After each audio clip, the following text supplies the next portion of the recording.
I didn't believe in hauntings, I still don't.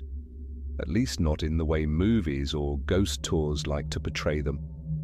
But something happened to me last winter, something I've tried and failed to rationalize. And now, even in daylight, even in the hum of traffic or the comfort of familiar faces, I carry this cold, breathless dread like a second skin. It started with a house. I just moved into a new town for work, Greensfall, a small grey dot in the middle of nowhere, tucked between wooded hills and old forgotten farms. I was tired of city noise, of neighbours fighting through thin walls, of rents so high they felt like ransom notes. Greensfall seemed quiet, honest, cheap. The house was on Thorne Road, an older place, 2 stories, shuttered windows, flaking paint, the kind of thing you'd call quaint if you were trying to sell it. I was renting it from a man named Colin Braith, who barely said a word during the transaction. Just handed me the keys, muttered something about don't go into the root cellar, and walked off. I laughed about that later, told my friends. It was like something from a horror cliché. I wish I'd listened. The first few nights were uneventful. The cold settled in faster than I expected. The radiators groaned and clanked, but didn't do much good. I walked through the rooms in thick socks, hot tea in hand, trying to make the space feel lived in. There were signs of age everywhere. Wallpaper yellowed and peeling, doors that stuck in their frames, faint water stains on the ceiling shaped like bruises. But it was quiet. Too quiet, maybe. The kind of quiet that starts to echo in your ears, that makes you feel like something should be making noise, wind, a creaking floorboard, your own breath. On the third night, I started hearing tapping, soft at first, barely noticeable. Just above my bed in the corner of the ceiling. Tap, tap, pause, tap. It was probably just pipes or a squirrel in the attic. I told myself that over and over, but when I finally climbed up there with a flashlight, I found it empty. No signs of rodents, no loose boards, just insulation, dry and undisturbed. Still, I didn't panic. Houses make noises, that's what they do. I was unpacking old books in the living room when I found something odd wedged between the floorboards beneath the bookshelf. A small, leather-bound journal, brittle and crumbling at the edges. No name inside, just a few pages of faint handwriting. Most of it was unreadable, water damage maybe, but one line was legible, scrawled in dark ink that looked fresher than the rest. It watches from below. The house is not empty. I laughed, nervously. Part of me figured it was a joke, something a past tenant left to scare whoever came next, like carving red rum in a closet. Still, I couldn't bring myself to throw it away. That night, I woke up to the sound of footsteps. Not outside. Inside, directly beneath my bedroom, slow and deliberate. I sat up in bed, heart pounding, every part of me alert and stiff. I waited, trying to convince myself it was the old house shifting. But the steps continued, paced, dragging, stopping right beneath me. And then they stopped. I didn't sleep the rest of the night. I called Colin, asked him about the cellar. There was a long silence on the line before he said, "You don't need to go down there." That part of the house is sealed off for a reason. He wouldn't elaborate, just told me to stay out, like a father warning a child not to touch the stove. That evening, I heard the voice for the first time. I was in the kitchen, washing dishes, when someone whispered my name behind me, not in my head, not imagined, it was real. A breathy, cracked voice, low and close. "Nathan." I spun around. No one. I even searched the whole house, checking closets and behind doors, with a knife in hand. Nothing. But the air had changed. Heavier. And the shadows seemed darker, like they lingered longer than they should. I started recording everything. At night, I left my phone propped up on the dresser, camera aimed at the room. I didn't expect anything to happen.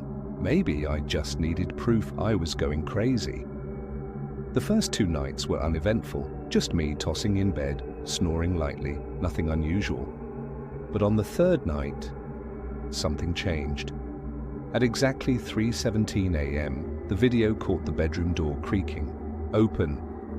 No one was there, just the door slowly drifting inch by inch like something was pushing it from the other side. And then a figure appeared, barely visible, just a distortion, like heat shimmer.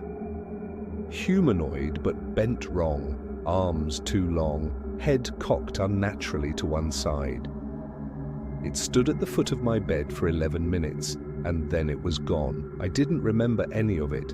I didn't go to work. I couldn't. I just sat on the edge of my bed, replaying that footage over and over, hoping to see something, anything that made sense. A trick of light, a glitch in the camera. Something I could rationalize. But there was nothing, just that shimmering shape watching me sleep. Still, silent, like it was waiting for something. Around noon, I tried to delete the video. I couldn't. My phone froze every time I selected it. Eventually, I gave up and shut the phone off entirely. When I turned it back on, the video was gone, not just deleted, erased. The file name, the memory, everything, like it had never been there. That night, the voice returned. I heard it outside my door, whispering. Not words this time, just sounds. Wet, grating, guttural. Like someone was trying to form words with a throat full of water. I didn't open the exit door. I pulled the blankets over my head and waited, shivering, until dawn crept in. Something is wrong with the mirrors, the one in the upstairs hallway, the antique one that came with the house, doesn't show my reflection correctly anymore. It lags. I move, and for half a second, the image doesn't. And sometimes it smiles when I don't. I've covered it with a sheet. But worse was the bathroom mirror. I looked in it that morning, and something blinked from behind my eyes. It wasn't me. I felt it, a split-second pulse, like someone else was watching through me. My stomach turned. I punched the mirror so hard it cracked into a spiderweb of shards. I don't even remember making the decision. I just reacted. I'm losing time. I keep finding the front door unlocked when I wake up. My boots muddy by the door, like I've been outside. But I don't remember leaving. I never remember leaving. I finally opened the cellar door. I couldn't help it. The noises coming from beneath the floor had grown louder, scratching, thumping, like something alive was moving down there. It got so bad I couldn't stay in the house without shaking. I had to know. The door resisted me. Rusted hinges. The lock had been snapped and re-screwed several times, layers of old wood showing splinters where it had been repeatedly sealed shut. The stairs were steep, more like a ladder, and everything smelled like wet earth and decay. I went down slowly, flashlight in one hand, my phone in the other. The air was thick and damp, my breath puffed out in clouds. At the bottom, the dirt was uneven, like something had been dug up and then buried again. There were bones, dozens of them, small, animal-like, but too long. And beneath those I found something worse, a ring of nails hammered into the dirt floor, forming a rough circle. Symbols carved into each one. In the center sat a doll, porcelain, cracked, its face painted with a wide, open-mouthed scream. No eyes, it was staring at me. I ran. Something followed me up from the cellar. I don't know how I know that, but I do. The house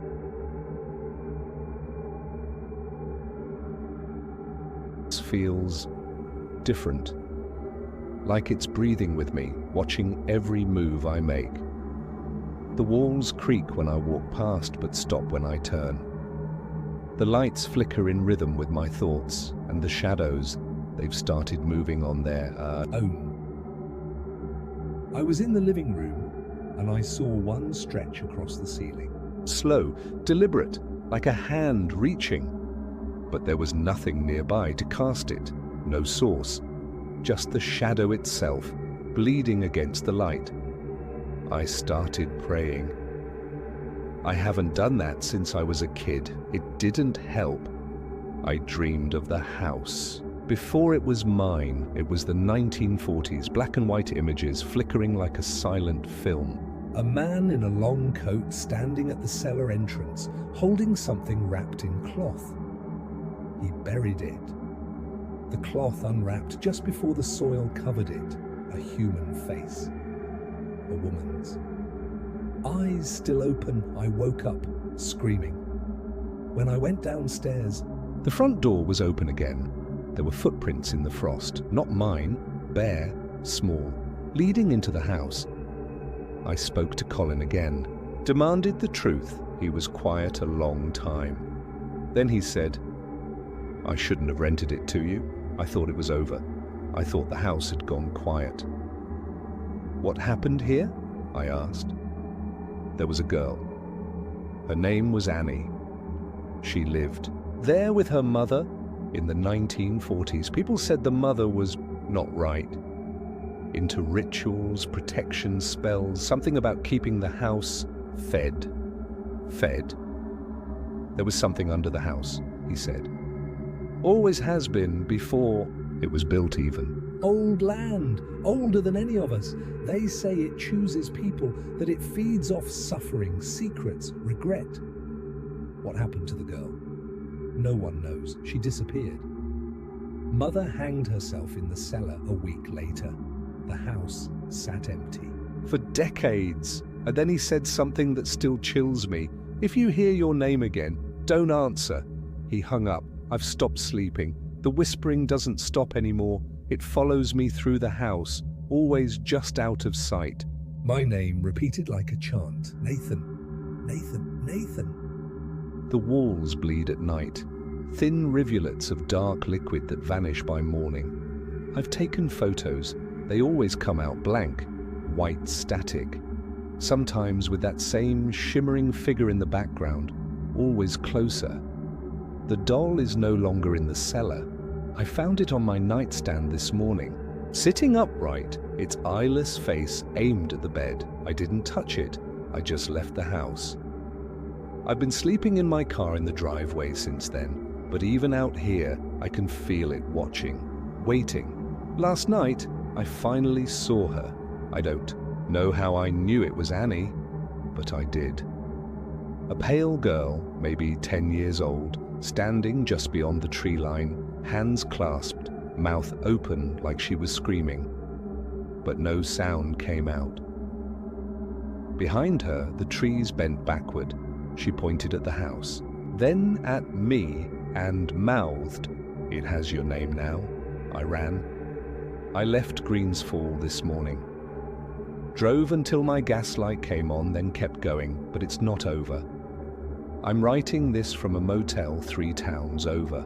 Cold, damp carpet, flickering lights, but the silence here feels safer. For now, I've started seeing my reflection again, in places it shouldn't be. Dark windows, TV screens. In one, I saw myself smiling, even though my face was frozen in terror. The house isn't just a place, it's a presence, and I brought it with me. If you ever drive through Greensfall and you see a narrow road marked Thorne, keep driving, don't. Slow down, and if you hear your name whispered when you're alone, don't answer.